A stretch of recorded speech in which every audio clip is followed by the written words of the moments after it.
అందరికీ నమస్కారం. శ్రీ వేటూరి ప్రభాకర శాస్త్రి గారి యోగ జీవితాన్ని గురించి వివరించుకుందాం. వివరిస్తున్నవారు బాలసుబ్రహ్మణ్యం కలవలపల్లి. అనుభవజ్ఞులు మాత్రమే లౌకికులు ఎవరో అలౌకికులు ఎవరో గుర్తించగలుగుతారు. లౌకికులు అలౌకికులుగాను అలౌకికులు లౌకికులుగాను కనపడే వారిని గుర్తించడం సాధారణులకు వశం కాని పని. పైకి భార్యాబిడ్డలతో బంధు బలగాలతో తదితరులతో సంసారం ఈదుతూ ఏదో ఒక వృత్తిలో నిమగ్నులై పొట్టపోసుకుంటూ ఆంతరికంగా ఋషి జీవనం సాగిస్తున్న వారి గూర్చి అత్యంత సన్నిహితులకో అనుభవజ్ఞులకో మాత్రమే తెలుస్తుంది. సాధారణులకు తెలియదు. అలాంటి మహాపురుషులలో ఋషితుల్యులు వేటూరి ప్రభాకర శాస్త్రి గారు. సారస్వతం, యోగం వారి జీవితానికి రెండు పార్శ్వాలు. ఆంధ్ర సారస్వత వ్రతులలో 90% మందికి శాస్త్రి గారి సారస్వత పార్శ్వమే తెలుసు. వారి యోగ జీవితం ఎంత సమున్నతమైనదో వివరించే ప్రయత్నం చేస్తాను. కృష్ణా జిల్లా దివిసీమలోని పెదకళ్ళేపల్లి వాసులు శ్రీవత్స గోత్రులు వెలనాటి వైదికులు వేటూరి శేషమ్మ సుందర శాస్త్రులకు 9 కొడుకులు, 9 బిడ్డలు. వారిలో 3వ సంతానం ఆంధ్ర సారస్వత వ్రతులకు ప్రాతస్మరణీయులైన వేటూరి ప్రభాకర శాస్త్రి గారు. మంగళవారం 7/2/1888 సంవత్సరం జన్మించారు. 16 ఏండ్లు నిండే నాటికి మహామహులను శుశ్రూషించి తెలుగు సంస్కృతాలు పుక్కిట పట్టారు. శతావధానాలు, అష్టావధానాలు చేశారు. చెన్నపట్నం చేరి 2 ఏండ్లు వెస్లీ హైస్కూల్లో, 2 ఏండ్లు కెల్లెత్ హైస్కూల్లో తెలుగు పండితులుగా ఉద్యోగం చేస్తూ వేప రామేశం పంతులు గారింట చరిత్ర, ఖగోళ శాస్త్రములు ఆకళింపు చేసుకున్నారు. పిసిపాటి జగన్నాథం గారి కూతురు మహాలక్ష్మమ్మను 1910 సంవత్సరం వివాహం చేసుకున్నారు. ఆ సంవత్సరమే మద్రాస్ ప్రాచ్యలిఖిత పుస్తక భాండాగారంలో పండితులుగా చేరి వలసినంత ఇంగ్లీషు, తమిళం, కన్నడం భాషలు నేర్చుకున్నారు. 1939 నుండి జీవితాంతం వరకు తిరుపతి శ్రీ వెంకటేశ్వర ప్రాచ్య కళాశాలలో తెలుగు శాఖ ఆచార్యులుగా ఉండి మన చరిత్ర, సంస్కృతి, వాంగ్మయం, శాసనాలు, తాళపత్ర గ్రంథాలు, కైఫియతులు, కేటలాగులు, అముద్రిత సంస్కృత ఆంధ్ర ప్రాకృత గ్రంథాలు పరిశీలించి, పరిశోధించి, పరిష్కరించి బండ్లకెత్తదగినంత వాంగ్మయం సంతరించారు. ప్రభాకర శాస్త్రి గారు పూర్వజన్మలో యోగలక్ష్మిని ఎక్కడ చేజార్చుకున్నారో కానీ ఈ జన్మలో మళ్ళీ తారసపడింది. 22/6/1916 సంవత్సరం నాడు ఆ సంఘటన కూడా అద్భుతమైనది. శాస్త్రి గారు 1912-16 సంవత్సరాల మధ్య తీవ్ర వ్యాధి బాధలకు గురి అయ్యారు. ఏ మందులకు స్వాస్థ్యం చిక్కలేదు. మానసిక తులనం కోల్పోయిన శాస్త్రి గారు ఎవరికీ తెలియని చోట దూరాన ఆత్మహత్య చేసుకోవడానికి రైలెక్కే ఉద్దేశంతో మద్రాస్ రైల్వే స్టేషన్కు వెళ్తుంటే అబ్బూరి జగన్నాథరావు గారు ఎదురుపడి వారి వాలకం గమనించి సంగతి సందర్భాలను అడిగి తెలుసుకొని తమ బావగారైన ప్రెసిడెన్సీ కళాశాల ఫిలాసఫీ ప్రొఫెసర్ పోతరాజు నరసింహం గారితో పరిచయం చేశారు. పోతరాజు గారు మాస్టర్ సివివి గారి యోగ శిష్యులు. ఆ యోగం ద్వారా ఆరోగ్యం పొందవచ్చని తెలిసి వారి నుండి పరిచయపు ఉత్తరం తీసుకొని కుంభకోణం చేరారు. యుగ పురుషులు సివివి గారిని దర్శించి పోతరాజు వారిచ్చిన జాబు అందించారు. సివి గారు అది చదివి విశ్రాంతుడు కమ్ము అన్నారు. ఆ మాటతో శాస్త్రి గారిలో గొప్ప ప్రజ్ఞ ప్రవేశించింది. పూర్వానుభూతి విజృంభించింది. శరీరం చెలించి అవశ్యమైంది. చిన్నప్పుడు బండి నుండి పడితే గూడు జారి తప్పిన రెక్క సంధి బంధం కుదురుకున్నది. ఇతడు పూర్వం పైకి లేవని చేయి మరొక చేయితో కలిసి 5 పదులు చేసింది. మరునాడు గురుదేవుల అనుమతితో శ్రీవారి శిష్యులు రాధాకృష్ణ పిళ్ళే, మహాదేవ అయ్యర్లు శాస్త్రిగారి టెస్టు చేశారు. ఆ టెస్టులో శాస్త్రిగారి శారీరక స్థితి, మనోభావాలు, అనారోగ్య కారణాలు, వాటి నివారణ ఉపాయాలు, పూర్వజన్మ వృత్తాంతాలు తెలిసి వచ్చాయి. అంతటితో శాస్త్రి గారు మాస్టర్ సివివి గారి శిష్యులయ్యారు. చిన్నప్పుడు చదివిన పాతంజలి యోగ సూత్రాలు, అప్పుడు పడిన బీజరూప సంస్కారం గురువుల దర్శనంతో పొటమరించి ఆ యోగ సాధనతో మహా వటవృక్షమైంది. భగవద్ దర్శనానికి అన్నిటికంటే సులువైనది ఈ యోగమొక్కటే అని వారి దృఢ విశ్వాసం.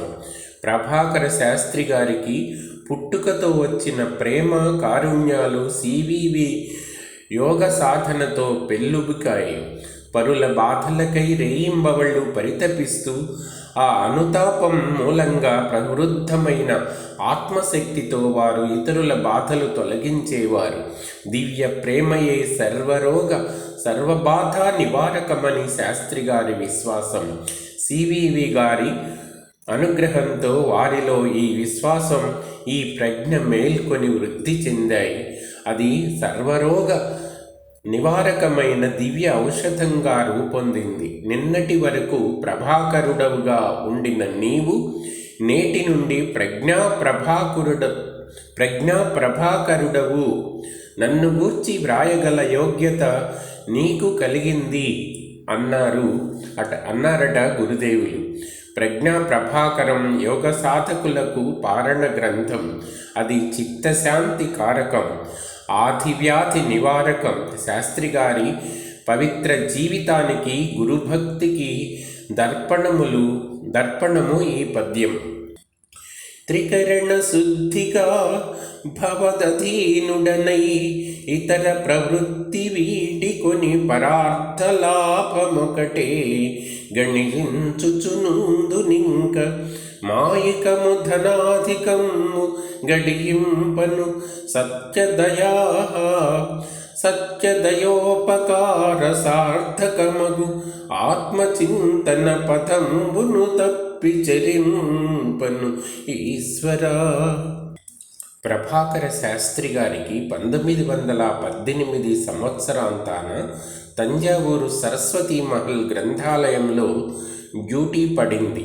దానితో వారికి మహాయోగం పట్టింది. తంజావూరు కుంభకోణానికి సమీపం కనుక శాస్త్రి గారు ప్రతి ఆదివారం సెలవు రోజు మాస్టర్ సివివి గారిని దర్శించడానికి, శ్రీవారి యోగ రహస్యాలు గ్రహించడానికి వీలు కలిగింది. దానితో శాస్త్రి గారు తమలో సమస్త విశ్వంలో తమను దర్శించే యోగి పుంగవులైనారు. అప్పుడే తమ సహధర్మచారిణి మహాలక్ష్మమ్మ గారిని ఆ గురుదేవుల శిష్యురాలుగా చేసుకున్నారు. ఆ యోగ దంపతుల యోగానుభవాలు, వారు పొందిన దివ్య అనుభూతులు, ఆ యోగ శక్తుల ద్వారా వారు ఇతరులకు చేసిన సేవలు, కుదిర్చిన బాధలు, రోగాలు లెక్కకు మిక్కిలిగా ఉన్నాయి. శాస్త్రి గారు బుద్ధదేవుని అవతారమని నాడీ గ్రంథాలు చాటించాయి. అందుకే కాబోలు వారి కనుకొలకులలో కారుణ్యం, వారి ధ్యాన ముద్రలో శాంత గంభీర ఆకృతి వారి శిష్యులు, అనుయాయులు అనుభవించేవారు. గాంధీ మహాత్ముడు శాస్త్రి గారికి 6వ ప్రాణం. మాస్టర్ సివివి గారు శాస్త్రి గారి జీవిత సర్వస్వాన్ని పరమార్థ అభిముఖంగా, ఆస్వాదయోగ్యంగా తీర్చిదిద్దిన సద్గురువు. మహాత్ముడు ఉపవసించినప్పుడల్లా శాస్త్రి గారు గాంధీ గారికి ప్రాణశక్తి, విగర్ సప్లై జరగాలని ప్రార్థనలు చేసేవారు. వారి ప్రార్థనలు ఫలించేవి. శాస్త్రి గారు ఇతరుల బాధలు రోగాలు తమ యోగశక్తితో కుదిర్చిన ఉదాహరణలు కొన్ని. ఒక రిక్షా లాగేవాడు తన కొడుకును చికిత్స కోసం శాస్త్రి గారి వద్దకు తీసుకుని వచ్చాడు. ఆ కుర్రవానికి నోట మాట రాలేదు, మూతి వంకర పోయింది, మెడ పక్కకు వాలిపోయింది, కాళ్ళు చేతులు స్వాధీనంలో లేవు. శాస్త్రి గారు ముందుగా అతని కడుపు విచారించి కాఫీ త్రాగించి ధ్యానం చేసి వాని శరీరమంతా ప్రేమతో నిమిరారు. కుర్రవాడు లేచి కూర్చున్నాడు. ఆనందంగా తండ్రి వెంట ఇంటికి నడిచి వెళ్ళిపోయాడు. బందరువాసి డాక్టర్ వేమూరి దుర్గా నాగేశ్వరరావు గారు 2 కిడ్నీస్లో రాళ్ళుండి తీరు మందులు తిన్నా నయం కాలేదు. ఆయన శాస్త్రి గారిని ఆశ్రయించారు.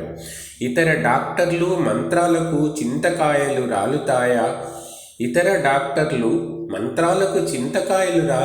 అని వేళాకోళం చేసేవారు. ఆయనకు కూడా విశ్వాసం దృఢంగా లేనందున మందులు తింటూ శాస్త్రి గారిని ఆశ్రయించాడు. ఒకనాడు అతనికి మరణమంత బాధ కలిగింది. వెంటనే శాస్త్రి గారికి వార్త పంపారు. నేను ట్రీట్ చేస్తున్నాను పొమ్మని వచ్చిన వ్యక్తిని శాస్త్రి గారు పంపారు. డాక్టర్ ఇక మరణం తప్పదని సర్వస్య శరణాగతి చేసి ప్రార్థించాడు. మూత్రం ద్వారా రాళ్ళు పడిపోయాయి. ఎక్స్రే తీస్తే రాళ్ళు లేవు. దృఢమైన విశ్వాసం లేకపోవడం వల్లనే రోగం ఆలస్యంగా నయమైందని శాస్త్రి గారు చెప్పారు. 1948-49 మధ్యన శాస్త్రి గారు అప్పల్ల సోమశేఖర శర్మ, అయాచితుల హనుమత్ శాస్త్రి లాంటి మిత్రులతో భృక్తరహిత తారక రాజయోగం గురించి, మాస్టర్ గారి గొప్పదనం గురించి ముచ్చటిస్తుంటే ఆ పండితులు ఆ యోగ మహత్యానికి ఏదైనా నిదర్శనం చూపండి అన్నారు. శాస్త్రి గారు మీకే పువ్వు ఇష్టమో చెప్పండి అన్నారు. వారు సంపంగి పువ్వు అన్నారు. శాస్త్రి గారు నిమీలిత నేత్రులై గురువులను ప్రార్థించారు. వెంటనే వారున్న తావున సంపంగి వాసనలు గుబాళించాయి. కాలం కాని కాలాన సంపంగి వాసనలు రావడం అందరికీ ఆనందాలు కలిగించాయి. ఇలాంటిదే కల్లూరి వీరభద్ర శాస్త్రి అనుభవం. ఆయన శాస్త్రి గారిని దర్శించడానికి మద్రాసుకు వెళ్ళినప్పుడు ఆ ప్రాంతమంతా మురికి కాలువ దుర్గంధం ఉన్నది. శాస్త్రి గారు దుర్వాసన పోగొట్టనా అంటూ కనులు మూసుకొని సుగంధ పరిమళాలు వ్యాపింపచేశారు. ఒకనాడు శాస్త్రి గారు యోగ అనుయాయులతో ఉండగా అనాస పండు తినాలి అనిపిస్తున్నది అన్నారు. కాసేపటికే వారి దర్శనార్థం మద్రాస్ రాజమండ్రి నుండి ఎన్ పద్మనాభస్వామి అనే సాధకుడు అనాస పండ్ల గంపతో వచ్చాడు. మిగిలిన అంశాలు ఇంకొక వీడియోలో చెప్పుకుందాం. ధన్యవాదాలు.